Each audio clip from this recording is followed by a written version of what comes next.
मैं पहाड़ी गांव में अपने मामा के पुराने बंगले में अकेला बैठा था। ऑफिस से छुट्टी लेकर आया था, सोचा था शांति मिलेगी, लेकिन शांति कहाँ, वो तो बस इंतजार कर रही थी। मैं बालकनी में खड़ा चाय की चुस्कियां ले रहा था, तभी मेरी नजर नीचे सड़क पर पड़ी, जहां एक लड़की बारिश से बचने की कोशिश करते हुए तेजी से भाग रही थी। मूसलाधार बारिश ने उसे पूरी तरह भिगो दिया था। कपड़े उसके शरीर से इतने सटे हुए थे कि हर उभरी हुई रेखा साफ नजर आ रही थी।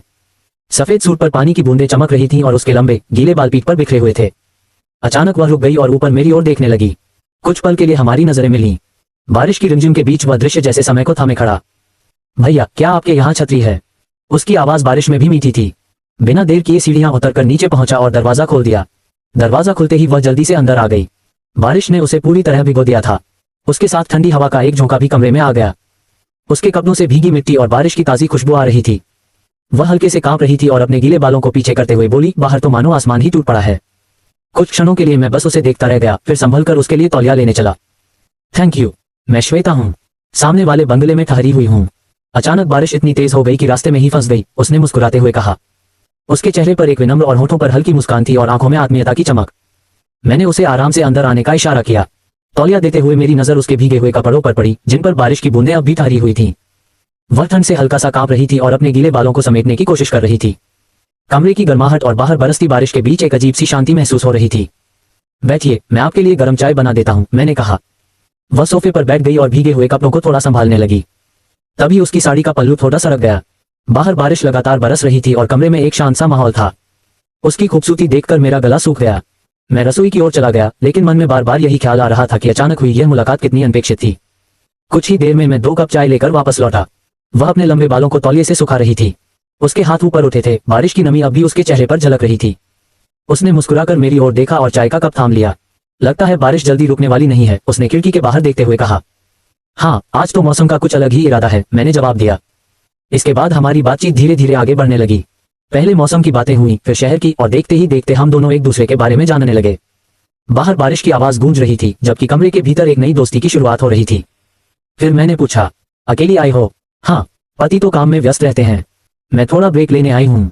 उसने शरारत भरी नजरों से देखा। और तुम अकेले ही हो ना?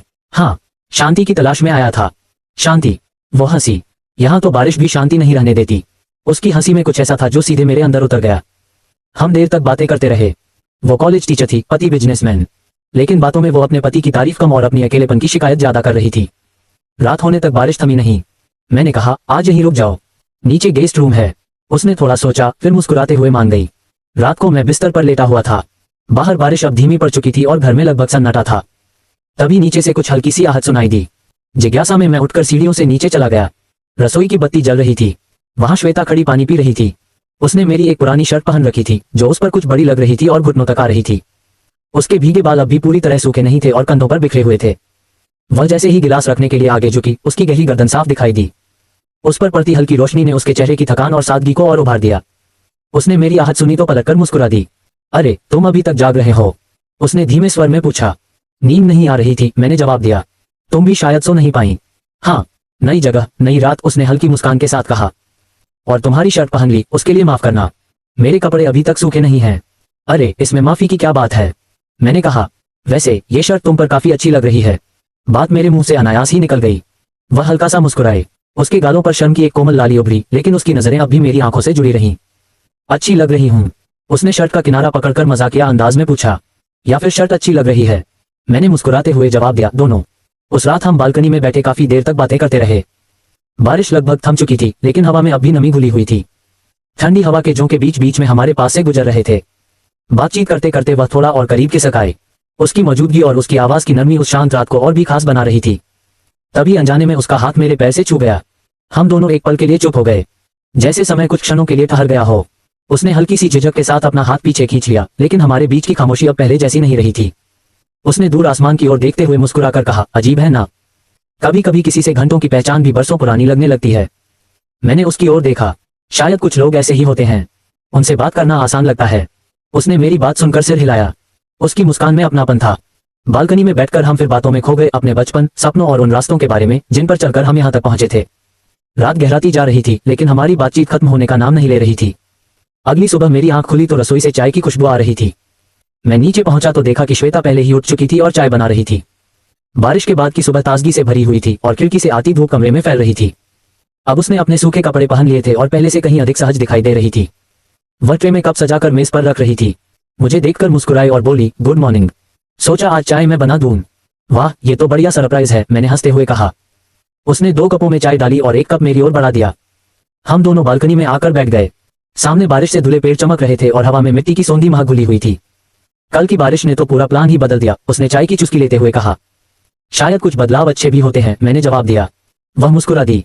कुछ पल के लिए हमारी नजरें मिली, फिर हम दोनों सुबह की उस शांत सुंदरता में खो गए। आज ट्रैकिंग पर चलें? श्वेता ने उत्साह से पूछा। मौसम सुहावना था, इसलिए मैंने तुरंत हामी भर दी। थोड़ी देर बाद हम दोनों पहाड़ी रास्ते पर निकल पड़े। बारिश के कारण पगडंडी फिसलन भरी थी और कई जगह रास्ता इतना संकरा था कि हमें सावधानी से चलना पड़ रहा था। चलते चलते कई बार हमारे कंधे एक दूसरे से टकरा गए और हम हंसकर आगे बढ़ते रहे। एक जगह उसका पैर फिसल गया। संतुलन बिगड़ते ही वह मेरी ओर झुकी और वो मेरी बाहों में आ गई। मैंने तुरंत उसका हाथ पकड़ लिया। कुछ क्षणों के लिए हम दोनों वहीं रुक गए। फिर उसने खुद को संभाला और मुस्कुराते हुए कहा, तुम्हारी पकड़ मजबूत है राहुल, तुम गिरती तो मैं छोड़ता नहीं।